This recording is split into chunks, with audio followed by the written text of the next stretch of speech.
What is happening, guys? Welcome back to the channel for another Real Talk episode. Today we're going to ask the question, is the AR-15 dead? We've seen the military try to kill it time and time again, but every weapon they seek to replace it with just turns out to be a huge bust, much like the SIG Spear right now with the 277 Fury round is. Everyone who actually uses it, all the guys in the field carrying it say it's too heavy. They're having a lot of reliability issues and the guns are just wearing out really quickly because of the increased pressures of that round. So I think the answer is pretty obvious that the AR-15 is definitely not dead. But I want to just put that question out there and talk about the future of this platform a little bit and where I think it's going and where I'd like to go with it. So before we talk about all that, guys, I just want to take a moment to thank the biggest sponsor of the channel, which is Brownells. RDB10 will save you guys 10% off over there. If you head to rangedaybro.com, check out our discounts page, all those affiliate links over there. If you shop with those, it does support the channel. Check out our loadouts page while you're over there. Sign up for our email list, all the things. Love you guys. Thank you so much for supporting me. All right. Now, if you guys aren't familiar, Real Talks are unscripted. So if you're like, this doesn't make any sense, there's no chronological order or organization to this conversation, that's because that's how my brain works. So welcome in, my friend.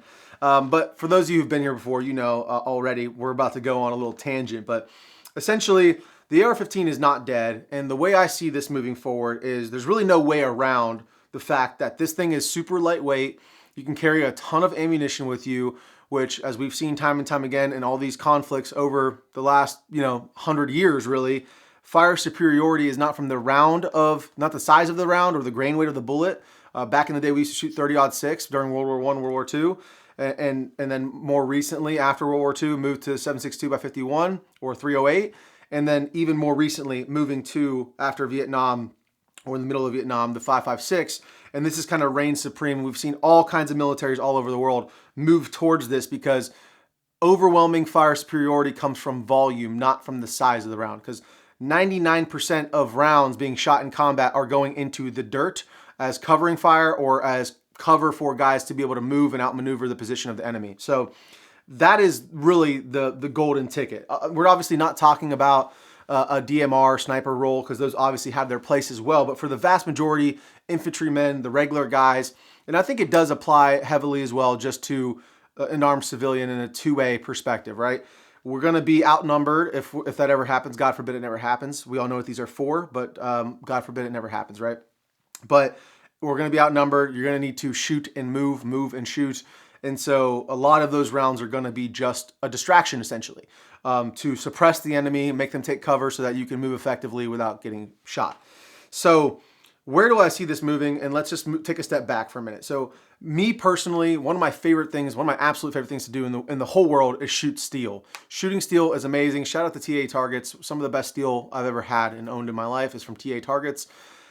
But shooting steel at long ranges is like multiply that enjoyment by 10. When you pull the trigger and you're shooting a target at 6 or 7 or 800 yards or beyond, and it takes a couple seconds for that sound of the steel ringing to come back to you, it is just so satisfying. If you've never done it, you have to do it.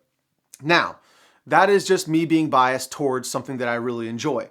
Is that realistic? I will concede that the vast majority, again, of all these conflicts that you see around the world, even modern conflicts like in Ukraine and in Gaza, things are happening much, much closer than the yardages or the ranges at which I kind of, people kind of fantasize, right? Like your DMR, you're taking targets, first round impacts at 6, 7, 800 yards. That's not realistic, right? Like we're talking engagement distances of 50 meters and in most likely for a lot of these conflicts. Obviously the GWAT era, Afghanistan was a lot different. I never served, just going based off of the knowledge of the conflict and guys that I've spoken to. Afghanistan was a lot different than Iraq. And because, again, the landscape was different. So what is your mission? What is the Met TC, so to speak? I think the vast majority of, and even law enforcement engagements, when speaking to James Ferguson from XMTG, he kind of threw these stats out there that I didn't know about. And essentially, like there was like one law enforcement engagement at 600 yards, like the longest ever recorded. And outside of that, most law enforcement sniper engagements the vast majority of them were 200 yards and in, and most of those being like 80 yards, essentially, was like the average. So even a law enforcement, which is different than the civilian perspective, to be fair, I think there is more application in a guerrilla type 2A, fight tyranny situation where you would be taking longer shots. Again, this is a very far off and hopefully never happens scenario, even though we're fighting tyranny right now, the legal way. Anyways, you get what I'm saying. I think there is a lot more application for longer shots on high value targets in that situation when you're vastly outnumbered, guerrilla warfare style tactics. But I digress, right? I think that for the vast majority of that is very unlikely in 2025. I don't say very, but it's pretty unlikely. Now, with that being said, I've been chasing that dragon. I've been chasing the 0 to 1,000 yard gun for a long time. And what has it led me to? Well, it's led me to, right now, my favorite for 0 to 1,000, not 0 to 800. Let's be very clear about that. Because 0 to 800, I'm picking the HK MR762A4 right there. That's a 0 to 800 yard gun. I love that gun. It's phenomenal. But for 0 to 1,000, it's going to be something, it'll probably be this Mitchell defense right here. If I knew I was shooting out to 1,000, this is probably what it's going to be. But this is more, again, of a DMR type, this 18-inch 6.5 Creedmoor. So this is definitely more of like, hey, I'm going to shoot a very long way, and I know I'm going to be doing mostly or only that. So this is what I'm bringing. But in reality, if I wanted a gun to do it all, it's going to be this guy. This is the LMT. Come on now. This is the gun right here. If I had to choose one and I had to shoot from 0 to 1,000, this is the gun I would choose right here. And the reason being, keeping it relatively short with a 14.5 6.5 Creedmoor barrel, keeping it relatively lightweight. It's still much heavier naked than an AR-15 would be. But this was kind of my answer to that problem, right? If I want to have one gun, 0 to 1,000, again, with all the caveats I've put out there. Also, I'm one guy on the internet, so take whatever I say with a grain of salt. I love shooting, but again, no combat experience. This is just from shooting long distance and up close. This was kind of my answer for the do-it-all, right? 0 to 1,000, 14.5, 6.5 Creedmoor, relatively lightweight, not as heavy as something like, you know, the HK actually, even though this barrel is super thick. But it can get you from 0 out to 1,000 meters and still have some effective oomph on target, some energy on target at 1,000 with a 6.5 grain weight bullet. So like 140 grain Hornady black ammunition. But it's still relatively maneuverable within a structure. This is the Vox K2 for everyone who's wondering. It's a shorty little K can, but it's still pretty maneuverable. You can move this in and out of a structure, clear a building if you need to, and it just works. Now the problem is, once you do put the optic on it, this is the Steiner T6XI 3 to 18. Once you put the suppressor, even though this is a very lightweight and small suppressor, and the ammunition, it does start to weigh, again, relatively lightweight. It's still pretty darn heavy compared to an AR-15. Also, you're gonna lose the capacity that you get. Again, capacity is very important in these real world scenarios. Everyone talks about ammo capacity, how much ammunition you can carry on you. That's very important. So you're pretty much cutting that almost in half, I would say. Maybe not in half, but you're taking a third off of that. If you're carrying 20 round mags and you had the same amount of mags on you as an AR-15, you're essentially taking away 33% of your ammunition capacity. Now, this is not new news to anybody. But again, I'm just kind of giving you guys my mindset, walking through it with you. So this was kind of the answer. And I still think it's an answer to a lot of problems. But I think in general, if we could chase a unicorn gun, what would that look like? And that's what I want to talk to you guys about now. So let's see here. Let's bring up the Block 2. We're going to bring up the Block 2 because it's very sexy to look at, but also it represents a lot of history in the American warfighter's journey. So the Block 2, let's see, come on now. There we go. By the way, I love this 2VETS tripod. Really, really cool. Area 409 clamp up top. We'll talk about that. We'll have a full review on that in the future. But the Block 2 is up here right now because it's going to be the placeholder for a 14.5 pin and weld or 14.5 regular carbine, whatever, AR-15. Because the 14.5 and where I think the AR-15 is going is to these improved materials cartridges. So moving away from brass into the peak alloy, as Federal calls it, or shell shock. I forget what they call their NS3 or something like that. I don't remember the name, the nomenclature, But essentially moving from brass cased ammunition to a new cartridge design that is able to either free up internal volume to have more powder, so you're not increasing the pressures, or handle more higher pressures in order to get increased velocities out of the same barrel lengths.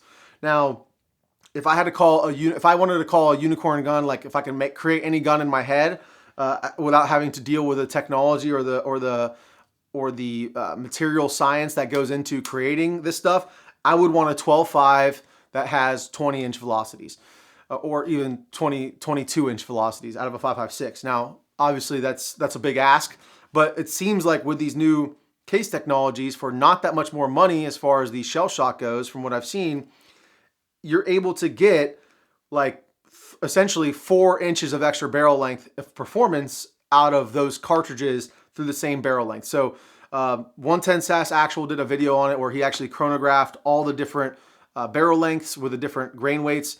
Obviously the difference, or not, maybe not so obviously, 55 grain had a much bigger jump in difference as far as feet per second. I think it was like 2,400 feet per second on the brass case 55 grain out of the 10.3 Mark 18 upper, which is this guy right here. And then it was around 27 or 2,800 feet per second. So like a 300 FPS difference with the 55 grain. It did go up to about like 150 to 120 feet per second with the 77 grain, depending on the barrel length. But still, that's a very promising perspective for me, because again, the answer for me is not to get away from the M4. It's just to make the ammunition better. That's what I would like to see happen. I would like to see more companies investing in finding out how to get better velocities out of shorter barrels so that you don't have to carry around a 20-inch musket to get that Giga Chad effect on target. Now, some people would say, hey, a 55 grain traveling 3,000 FPS out of a 14.5 or 3,100, whatever it is, with that new shell shock technology is a vibe check. You don't even need 77 grain pills at that point, because the 55 grain is going to be completely blowing apart on target on soft tissue and doing a lot of terminal damage.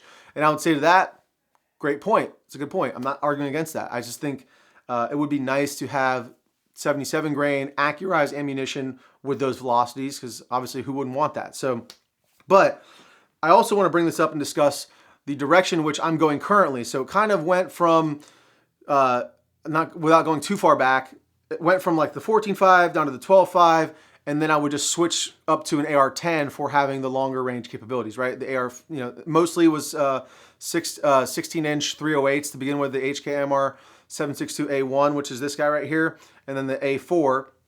That was kind of my answer to those problems. But then now, more recently, with 6 ARC really taking off, and there's a bunch of other calibers out there that do kind of the similar thing to what 6 ARC does. There's 6 Max, which does even less, needing even less modification. You could use the same BCG and the same bolt for your 5.56 gun in the 6 Max. I don't have any experience with it, and I also don't have any experience with 6 ARC, but I decided to go the route of 6 ARC. I have some things coming in the works for the channel with 6 ARC uppers, and I'm going to start trying and testing those guns out. Again, the only problem with going that direction, because that solves the weight issue, it kind of solves the ammunition issue. The mags are being created right now and improved upon right now. I think Magpul's coming out with mags. Not 100% sure if it's going to fit in a standard lower or not with those Magpul mags, but Geisley has mags now that I hear are really reliable for the 6 ARC, but you do have to change the bolt head out. You have to change your barrel, obviously, and you have to get a new magazine. But then again, you don't have compatibility with your team if you're running with a bunch of guys, or if you need to resupply in a whatever scenario you're in. You're not going to have that ammunition be as widely available as the 223 or 5.56. So, but it does solve the problem of having a 14.5-inch gun that can reach beyond and stay supersonic beyond 1,000 yards. So it has really great ballistics, a really high BC for the bullet, and really great velocities in those shorter barrels. And it's less dependent on barrel length for velocity as the 5.56 is. So that's kind of the way I still am trying to go and explore. And my perspective is maybe those cartridge, maybe that cartridge and that barrel and bolt and that system can replace the heavier AR-10s. Now, obviously, these are heavier hitting, 140 grain bullet versus 108 grain bullet, or even 168 grain over here on the 308. And obviously, so on and so forth as you go up 7 PRC and bigger calibers. depending on what your role is. But if you want to have like one gun to do it all, maybe 6 ARC is the answer. But I would argue, I'm really excited. I'm not going to say I'm going to argue one way or the other, but I think that if a company like Shell Shock can just further improve on what is capable out of these shorter barrels, I think they're going to be extremely successful. One of the coolest thing about SHOT Show to me was that peak alloy ammunition from Federal. It was like nobody even really talked about it. They talked about the Geisley 7mm backcountry rifle, but no one was talking about the technology which allowed Bill Geisley to go on camera with an AR-15 and put brass peak, brass peak, brass peak, chrono them, show that it's 300 feet per second difference on the same barrel length, and there's zero difference in bolt carrier speed, felt recoil, wear parts on your gun. And then I asked Federal about this, and they were like, yeah, we're not going to sell it to the civilian market. So mega lame by Federal, because the military is very interested in this cartridge. Surprise, surprise, I'm sure they would be, seeing as how miserably the Spear program is going. And they pretty much told me they're not going to sell it to the civilian market unless they can keep up with the demand that the U.S. Industrial machine has for them. And that's going to take decades, essentially, is what I was told. So that was mega lame on their part. But, I mean, I get it. Federal's out there to make money, and they have government contracts. You know, I'm all for the U.S. military having the best equipment out there, but you should also offer it to the civilian market for an affordable price at the same time. That's my opinion. But obviously with, I think it might be Blackout Defense. I'm going to misquote right now, and somebody's going to correct me in the comments. Who makes the Shell Shock ammunition? I just had it up the other day, looking it up, because one of you guys commented down below in my last video talking about 6 ARC and why I loved it, and said Shell Shock, you know, mic drop or something like that, because it does make sense. I understand, and I think that is the future. I just didn't think it was going to be available or somewhat affordable for a very long time. I'm not going to be able to find it, so someone let me know down in the comments who makes it, if it's Blackout Defense or somebody else. But yeah, I think that's the way it's going. I think it would be incredible to have the same 14.5 or 12.5 upper receiver group spitting out 300 feet per second faster. I would love that with the 77 grain, but I'd even take, if I can get a 12.5 to shoot 3,100 FPS 55 grain, that's pretty freaking awesome. That is definitely a vibe check. And if it can shoot out 77 grain at, you know, even 2,800 FPS, that's pretty darn good. Again, these are just numbers I'm throwing out there based off of me remembering 110 SAS actually chronoing them. But that's something I'd like to do on the channel as well, because every barrel is different. Once I get my hands on some of this ammo, I would like to put it through its paces, chrono it out, see what the difference in drop is for my ballistic calculator, and then also see how much easier it is to get consistent hits at distance, because less wind drift, less drop, all equal more consistent accuracy, that cone of fire being more consistent considering all the environmentals that are inputting on that bullet during that flight time. So anyways, I think it's really exciting. I think it's really promising. And I want to encourage more companies, more ammunition companies to explore this and do it in a way that you can make it affordable for the average Joe to actually train with and acquire this ammunition, because there's no point in doing it if it's going to make it $4 a round.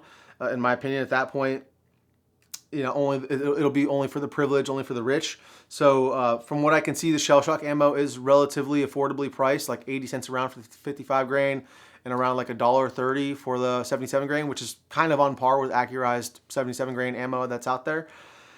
And I'm really excited about it. Let's just put it that way. I'm very excited to try 6 ARC as well, but I'm like halfway into the 6 ARC sphere, and I'm already looking back to the 5.56 because I already see the shortcomings of having to do the changes and make the modifications. But I think the 6 ARC lives in a different place versus competing with a 5.56 gun.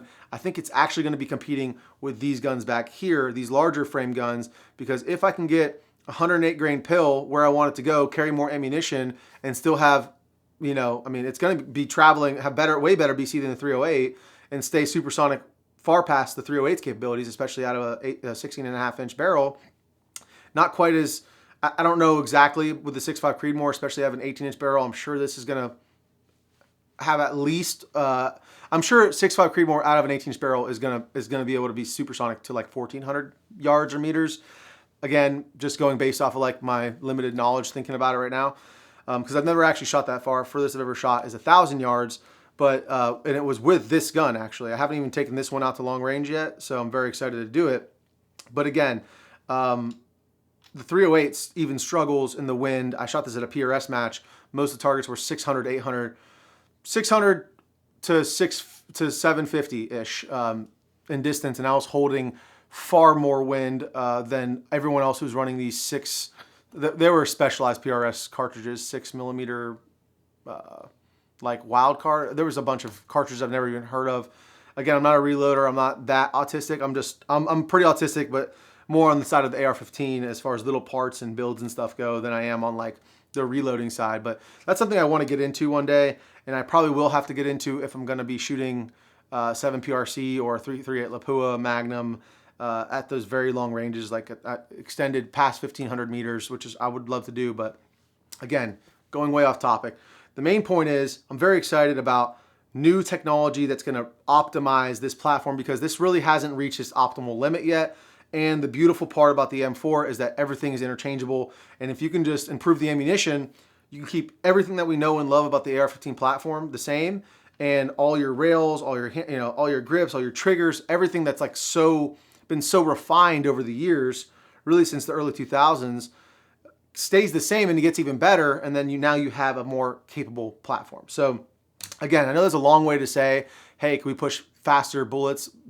Same size slugs, faster out of the same length barrels. That's pretty much the summary of the video. But I love you guys. Thank you so much for staying to the end of the video.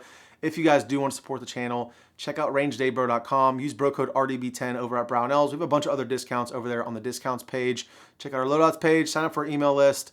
Like, comment, subscribe, all the things. I love you guys. Christ is King. And until next time, take care of yourselves.